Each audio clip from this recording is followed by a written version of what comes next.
Hi everyone, just gonna make a little video in regards to our Harvest Right freeze dryer.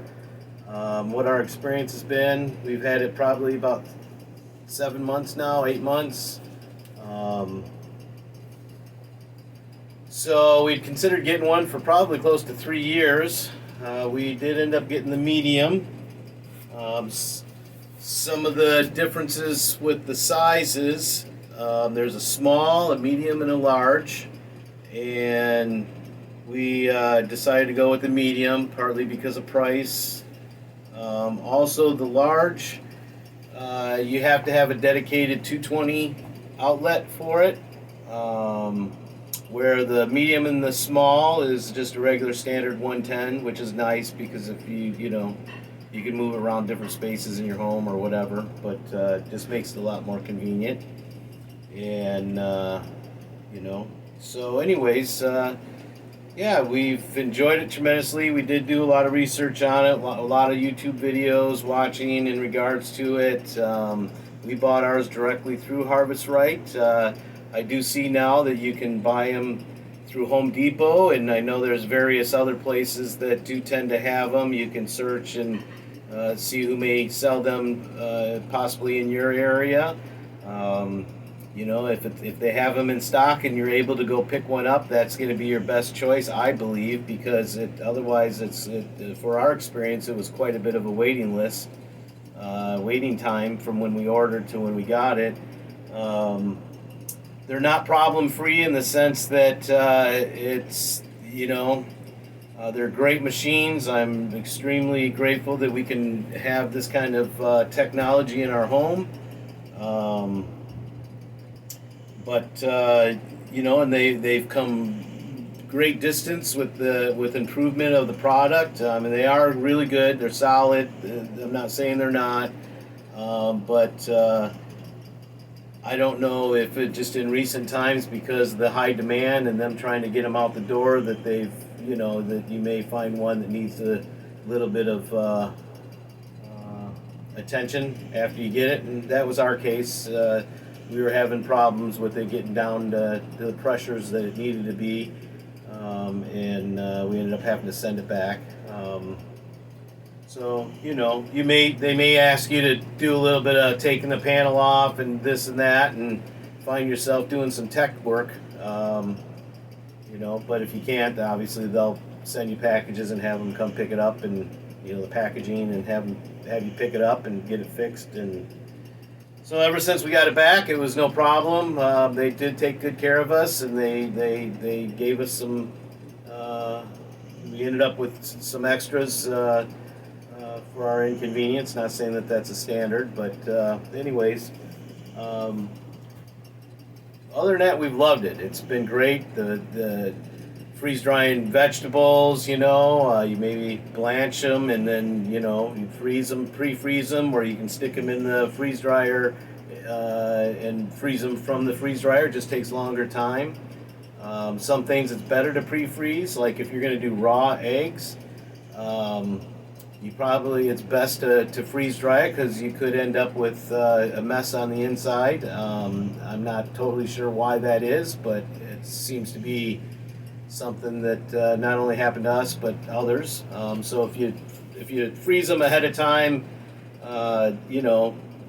it's fine. And then when you freeze dry it, then you get it out, and you can blend it up and make it into a powder and put them into Marlard bags, and they're good for 25 years. And for us with the farm and having farm fresh eggs, that's great because we can keep and we can even gift others our farm fresh eggs and not have to worry about them going bad or having too much in the summer and not enough in the winter, that kind of thing. It really works out well. Fruits are fabulous. We've done candy once as gifts for the Steph's work co-workers and stuff around the holidays. People seem to love them. Skittles, that kind of thing. I don't know. It's not my thing. I don't eat the sugar, but it seems to be a trend of sorts on YouTube of people freeze drying candy. But you can do, vegetables, fruits, meats, chili, all kinds of stuff. And again, it's nice because you don't have to worry about keeping it refrigerated or anything. So I think the what I looked at right now, the pump that we have, the vacuum pump.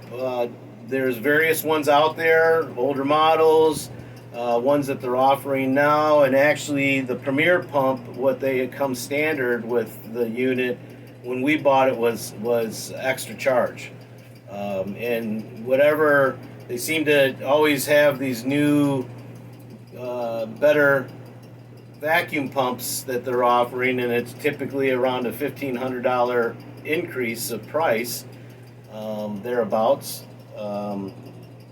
So anyways, we got the Premier, and we haven't had any issues with it, but those come standard now with the unit, so that's nice. But they keep evolving.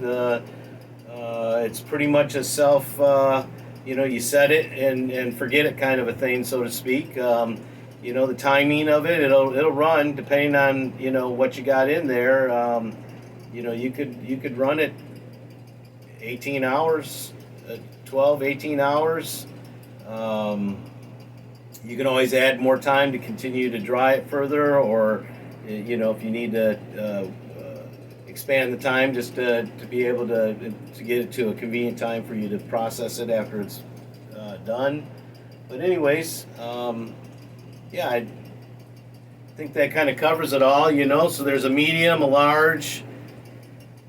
There's a small, medium, large sizes. The differences are the trays, the amount of trays that you can put in there, and also the length and width of the trays get longer and wider as you get into the larger sizes. They do have the home unit, which is what we have, and they have a pharmaceutical unit, which is similar, but the trays spaces are a lot thinner, and they come with more tray capacity. Depending on what you want to do with your freeze dryer, if it's for food, I would say the home probably is the best. But they do also offer commercial units as well. So those are options. They aren't cheap, depending on what size you get, but you can pretty much expect to be around the $3,000 to $5,000, $6,000 range, depending on the size and the extras you may purchase. But with them being at Home Depot, I thought that was kind of nice, because if you got a Home Depot card, you can always go that direction. And again, if you can find a place that sells them and has them in stock, I would suggest that, and then you don't have to wait for it to be, come from the manufacturer. So yeah, I think that's about covers it. And if anybody has any questions, just let me know. Have a blessed day.